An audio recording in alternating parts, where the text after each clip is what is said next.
When I'm tired or maybe not so focused and full of energy, I still like to enjoy chess.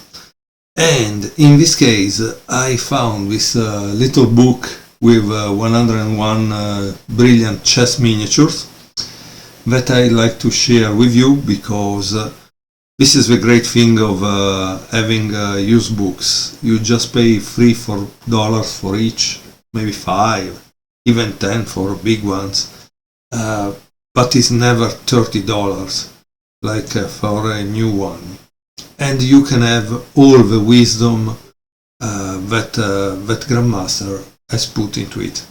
In this case, I will show you a game by Tal. It's game number 2 in this book, played against Ullman in Moscow in 1971. The game starts with e4, e6, d4, d5, knight d2. This knight d2 is obviously e4, e6, the French defense. Knight d2 is the Tarrasch variation of the French defense. At this point, if you don't want to study theory, what you do is d takes c4, knight takes c4, and this is called the Rubinstein variation, but in my opinion is a little passive. Also, if I think that lately has been analyzed by computers and maybe they have given a different interpretation. I don't know. The Rubinstein, it's for someone that likes to stay under pressure for a while. But what Ullman played, that was a French player, was c5, because you immediately attack the center, right? So Tal continue with knight g3, gf3, knight c6, and here it's bishop b5. It says, in the text it says, it is hard to surprise Wolfgang Ullmann in the French defense, which he has played throughout his long career. But Tal apparently succeeded with this move, since the East German Grandmaster now fought for 20 minutes. So I think you have noticed this East German.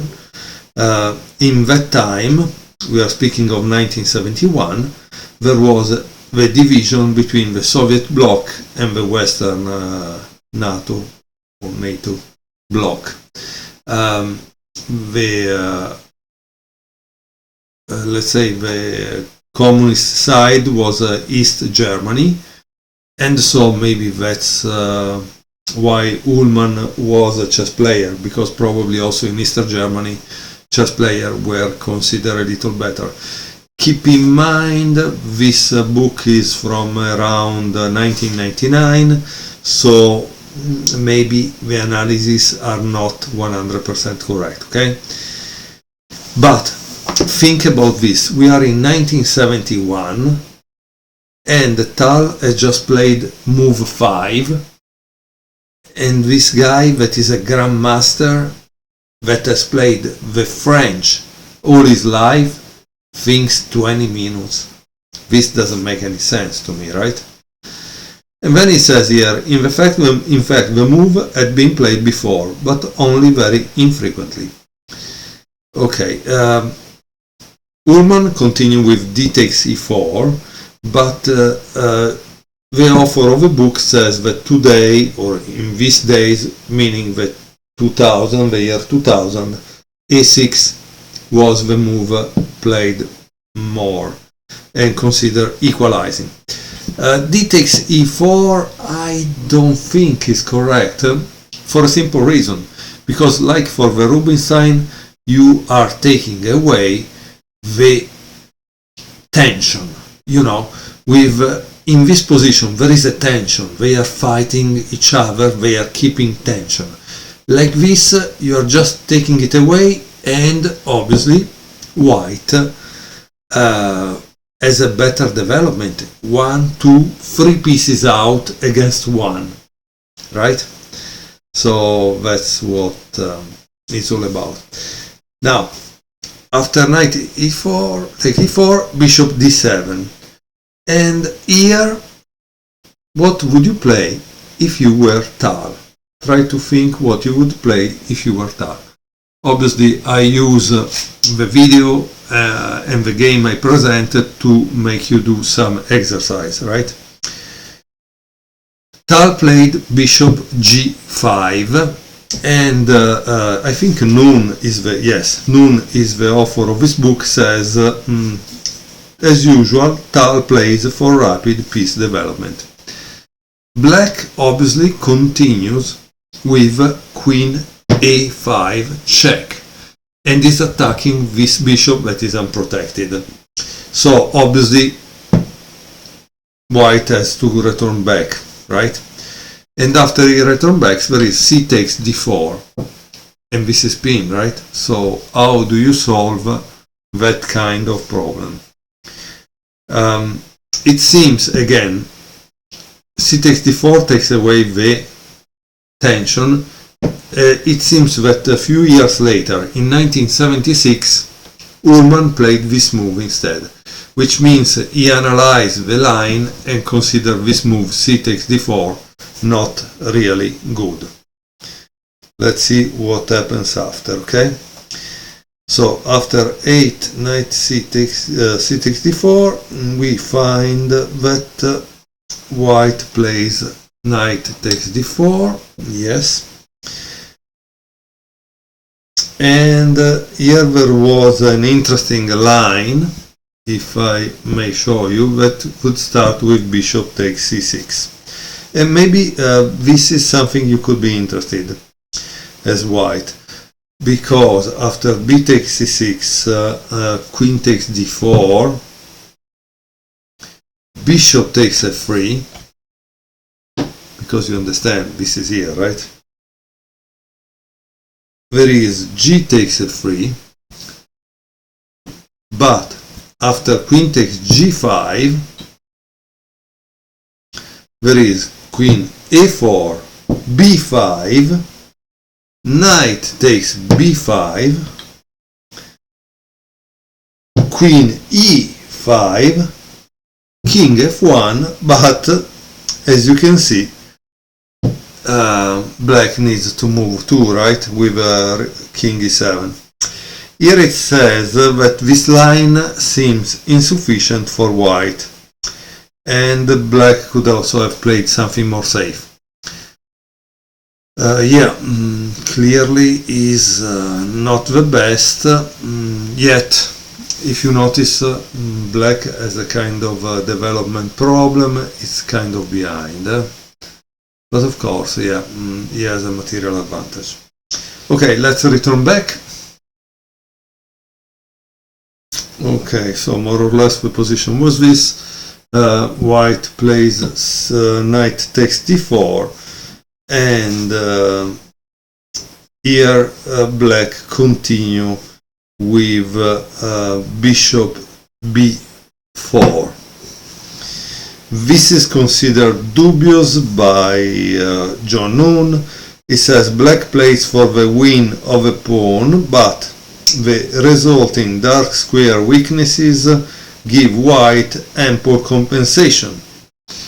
So he says you takes back, gain a pawn, but the problem is that this complex of dark square become weak. Okay. So what does white play at this point?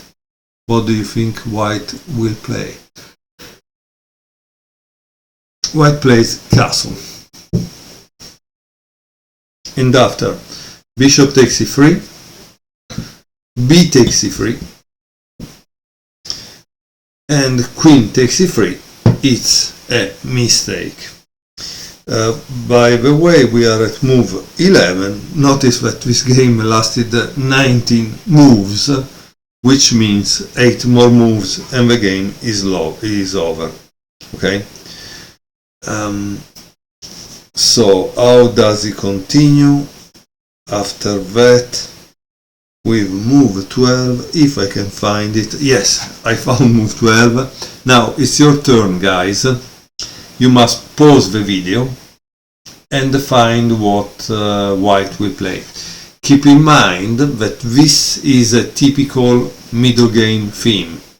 What do I mean by middle game theme?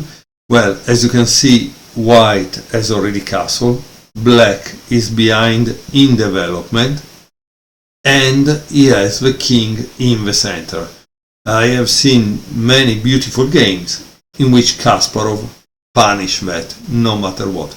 So you are white, what would you play if you were white in this position? White played knight f5, and which is really beautiful, right? Because after e takes f5, rook e1, check, bishop e6, and now in this game you can clearly see the problem of the dark squares, right? Because now the dark squares are weak, since he doesn't have anymore the dark square bishop. So white plays queen d6. Obviously here the threats are two. One is rook a d1, because this would give checkmate, right? Just to make an example, watch this.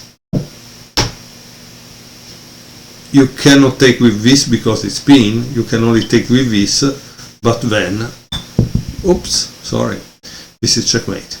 So obviously that is one of the threats, rook ad1. What is the next possible threat? Let's see. What could it be?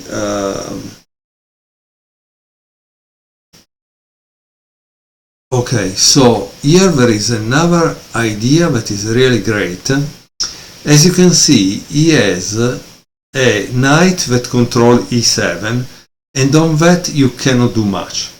But watch this, if you are able to do bishop d2, then he moves the queen somewhere.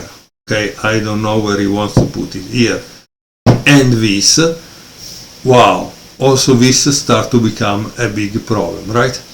So this is the second threat in this move, which was queen d6. Okay, so after queen d6, what did black play? Black play a6. And now the second threat is executed, which is bishop d2. Okay, queen takes e2, and bishop b4. That's amazing, yeah. Now, obviously, a takes b5, and the game is nearly over. Queen f8, king d7, and now it's important to find the next move, because it's a move by rook, but you must find the right rook. Here in the book there is an analysis which shows that the wrong rook will give black some counterplay. So the right rook is rook e d1. Instead, rook a d1 wasn't so good, okay? Amazing but true. So king c7, queen takes a8, and this is over, okay? The game is over. It gives here some possible continuation, like in case that black plays queen a4, white will continue with bishop d6, king b6, queen f8, and now there is queen h4, bishop c5, king c7, rook a b1, b4, bishop d6, king b6, and bishop takes b4, and this kind of attack is decisive. Obviously you could think that black resigned early because it was move 19 and now we are at move 25, but probably black already understood that the game was over. And honestly, you can see it also from these pieces that are all out of the game. So can you imagine, you have 3, 6 plus 5, 11 points kind of frozen on the king side doing nothing. I hope you enjoyed this game, and we will see more games from this book in future videos. Thank you very much for watching.